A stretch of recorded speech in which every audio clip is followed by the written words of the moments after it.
Hello, నేను మిస్సెస్రావు. ఎక్కడ బంగ్లాదేశ్, ఎక్కడ ఆంధ్రప్రదేశ్? బంగ్లాదేశ్ నుంచి ఆంధ్రప్రదేశ్కి వచ్చి వ్యభిచారం చేస్తున్నటువంటి ఒక ముఠా ఇప్పుడు బయటపడింది. బంగ్లాదేశ్ నుంచి అనేక మంది అమ్మాయిలు ఆంధ్రాకి చేరుకొని అక్కడ పెద్ద ఎత్తున వ్యభిచారం చేస్తూ ఉన్నారు. యాక్చువల్గా బంగ్లాదేశ్లో ఎక్కువగా పశ్చిమ బెంగాల్ వస్తుంటారు, అక్కడి నుంచి వివిధ రాష్ట్రాలకు వెళ్ళిపోతూ ఉంటారు. కానీ ఆంధ్రప్రదేశ్కి ఎక్కువగా బంగ్లాదేశ్ అమ్మాయిలు వస్తున్నారు. గతంలో కూడా పోలీసులు అనేక సందర్భాల్లో రైడ్ చేసి వ్యభిచార గృహాల మీద విదేశాల నుంచి వచ్చేటువంటి అమ్మాయిలు చేస్తున్నటువంటి ప్రాస్టిట్యూషన్ వ్యవహారాన్ని బయటపెట్టారు. అయితే తాజాగా షాకింగ్ విషయాలు బయటపడ్డాయి. అసలు బంగ్లాదేశ్ నుంచి అమ్మాయిలు ఆంధ్రాకి ఎందుకు వస్తున్నారు, ఆంధ్రప్రదేశ్కి అనేది పోలీసులు రైడ్ చేసినప్పుడు బయటపెట్టినటువంటి షాకింగ్ వివరాల మీద పోలీసులు ప్రెస్ మీట్ పెట్టి వెల్లడించారు కూడా.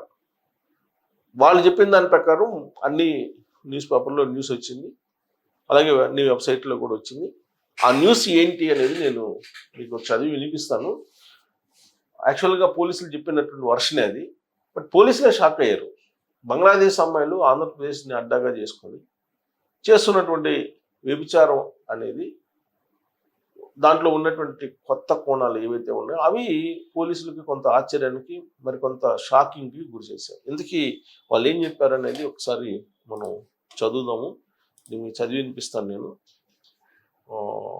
ఆర్టికల్ ఏంటి అనేది. ఇటీవల జరిపిన ఆకస్మిక తనిఖీల్లో భాగంగా వ్యభిచారం చేస్తూ పట్టుబడ్డ మహిళల్ని విచారించిన వేళ వారి వివరాలను సేకరించగా అందులో బంగ్లాదేశ్ చెందిన వారే ఉండడం, వాళ్ళంతా అక్రమంగా దేశ సరిహద్దులను దాటేసి కోల్కతాకు వచ్చేయటం, అక్కడి నుంచి దేశంలోని వివిధ ప్రాంతాలకు వెళ్తూ వ్యభిచారం చేస్తున్న వైనాన్ని గుర్తించారు. గడిచిన 2 ఏళ్లలో విజయవాడ పోలీసులు బంగ్లాదేశ్, మయన్మార్కు చెందిన 40 మంది యువతుల్ని, 10 మంది మైనర్లను వ్యభిచార కోపం నుంచి బయటపడేశారు. ప్రస్తుతం సుమారు 50 మందికి పైగా బంగ్లాదేశీయులు, మయన్మార్కు చెందినటువంటి వారు నగరానికి చేరుకున్నట్లు గుర్తించారు.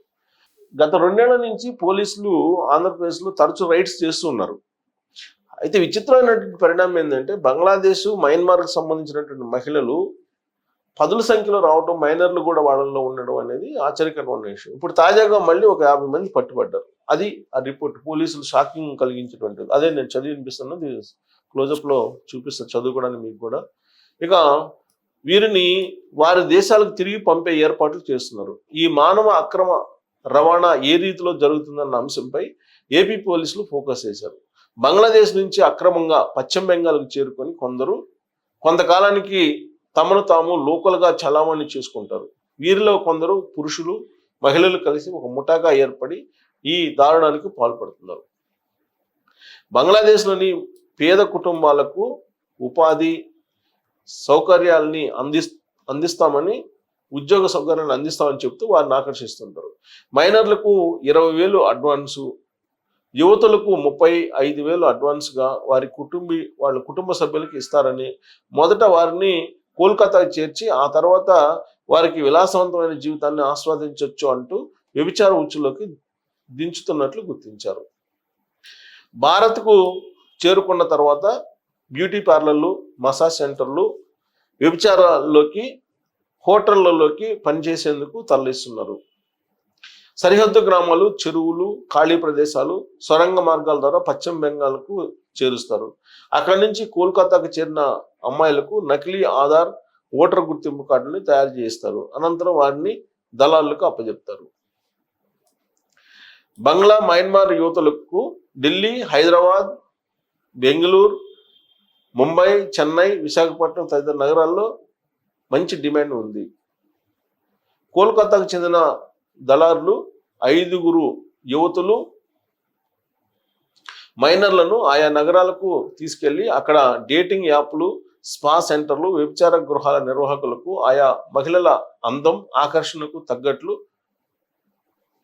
1 నుంచి 2 లక్షల వరకు అడ్వాన్స్గా చెల్లించి తమ చీకటి కార్యకలాపాలకు ఉపయోగిస్తారని గుర్తించారు. సో డేటింగ్ యాప్లు, వీటన్నిటి స్పా సెంటర్లు, వ్యభిచార గృహాల నిర్వాహకులకు ఈ మహిళలను ఇస్తారనమాట. ఖరీదైన దుస్తులు, రుచికరమైన ఆహారాన్ని అందిస్తూ వారికి విలాసవంతమైన జీవితాన్ని పరిచయం చేయడం, తరచూ ఒక ప్రాంతం నుంచి మరొక ప్రాంతానికి వారిని మార్చడం ద్వారా పోలీసులకు దొరకకుండా ఉండేలా జాగ్రత్తలు తీసుకుంటున్నట్లుగా గుర్తించారు. సదరు అమ్మాయిల మీద వచ్చే ఆదాయానికి అనుగుణంగా జీతంగా 20 నుంచి 30 వేల వరకు ఇవ్వడంతో పాటు కమిషన్ కూడా ఇవ్వడం ద్వారా వారు మాట్లాడకుండా ఈ చీకటి కూపంలో ఉండిపోతున్నట్టుగా చెబుతున్నారు. తమ దేశంలో నెలకొన్న పరిస్థితులతో పాటు ఉపాధి అవకాశాలు లేకపోవడం, కుటుంబ ఆర్థిక పరిస్థితుల నేపథ్యంలో ఆసరాగా ఉండేందుకు తాము ఇలా చేస్తున్నట్లుగా పోలీసులకు చెప్పినట్లు తెలుస్తుంది. మొత్తంగా చూస్తే పశ్చిమ బెంగాల్ సరిహద్దులపై కేంద్రం మరింత ఫోకస్ చేయడంతో పాటు మానవ అక్రమ రవాణాతో పాటు ఇంకేమైనా కార్యకలాపాలు సాగుతున్నాయా అన్న అంశం మీద ఫోకస్ చేయాల్సిన అవసరం ఉందని చెప్పక తప్పదు. ఇది తాజాగా పోలీసులు రైడ్ చేస్తే బయటపడినటువంటి అంశం. బంగ్లాదేశ్ నుంచి ఆంధ్రప్రదేశ్కి వస్తున్నారు. ఆంధ్రప్రదేశ్లో వ్యభిచారం బాగుంది అనేటువంటి ఉద్దేశంతో విజయవాడ, విశాఖపట్నం, హైదరాబాద్, ముంబై, ఢిల్లీ ఇలా ప్రధానమైనటువంటి నగరాల్లో వీళ్ళని తరలిస్తూ ఉన్నారు. వాస్తవంగా మనం 2024 ఎన్నికలకు ముందు కనుక చూస్తే పవన్ కళ్యాణ్ గారు ఒక మాట చెప్పారు. కొన్ని వేల మంది యువతులు, దాదాపు 30,000 మంది యువతులు అన్నారు ఆయన. 30,000 మంది యువతులు అదృశ్యం అయిపోయారు 2019 నుంచి 2024 వరకు. అదృశ్యమైనటువంటి యువతులు ఎక్కడున్నారు అనే దాని మీద ఒక పెద్ద ఎత్తున ప్రచారం చేశారు 2024 ఎన్నికలకు ముందు. మరి ఆ యువతులను కిడ్నాప్ అవుతున్నారా, లేదంటే వాళ్ళు పారిపోతున్నారా, లేదా మళ్ళీ వస్తున్నారా అనే దాని మీద చర్చ జరిగింది అప్పుడు. మరి బంగ్లాదేశ్ నుంచి వస్తున్నటువంటి ఈ యువతుల్ని ఎవరు తీసుకొస్తున్నారు? యాక్చువల్గా పోలీసులు గత 2 సంవత్సరాల నుంచి బంగ్లాదేశ్ నుంచి వస్తున్నటువంటి యువతులను చూస్తున్నామని చెప్పి చెబుతున్నారు. వాళ్ళ రైడ్ చేసిన తర్వాత వాళ్ళు ఇచ్చినటువంటి ఇన్ఫర్మేషన్ ప్రకారం. అలాంటి పరిస్థితి ఎందుకు వచ్చింది బంగ్లాదేశ్లో? అక్కడ ఆ రాజకీయపరమైనటువంటి అనిశ్చితి.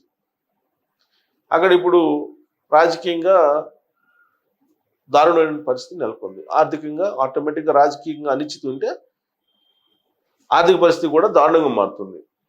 భారతదేశంలో సుస్థిరమైనటువంటి రాజకీయ ప్రభుత్వం ఉంది కాబట్టి రాజకీయం కూడా స్పష్టతగా ఉంది కాబట్టి భారతదేశం అభివృద్ధి చెందుతుంది. పాకిస్తాన్ అందుకే వెనకబడిపోయింది. ఇప్పుడు బంగ్లాదేశ్ చిన్నాభిన్నం అయిపోయింది హసీనా తర్వాత. సో ఆఫ్ఘనిస్తాన్ కూడా అదే పరిస్థితి. ఆఫ్ఘనిస్తాన్ అయితే ఇంకా ఉగ్రవాదులు అనుకోండి, ఇక్కడ తాలిబాన్ల వ్యవహారం అదంతా.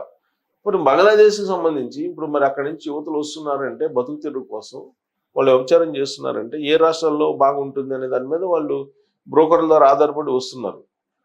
మరి రాజకీయపరమైన అనిశ్చితి ఉంటే ఏ రాష్ట్రానికైనా ఏ దేశానికైనా మరి ఇలాంటి పరిస్థితి ఉంటుంది. బంగ్లాదేశ్ వాళ్ళు ఆంధ్రప్రదేశ్కి వచ్చి వాళ్ళు ఒళ్ళు అమ్ముకుంటున్నారు, శరీరం అమ్ముకొని బతుకుతున్నారు అని అంటే దానికి కారణం రాజకీయపరమైన అనిశ్చితి, బలమైనటువంటి ప్రభుత్వాలు లేకపోవటం, అలాగే విజన్ తోటి కూడుకున్నటువంటి లీడర్లు లేకపోవటం, అభివృద్ధికి దూరంగా ఉండడం.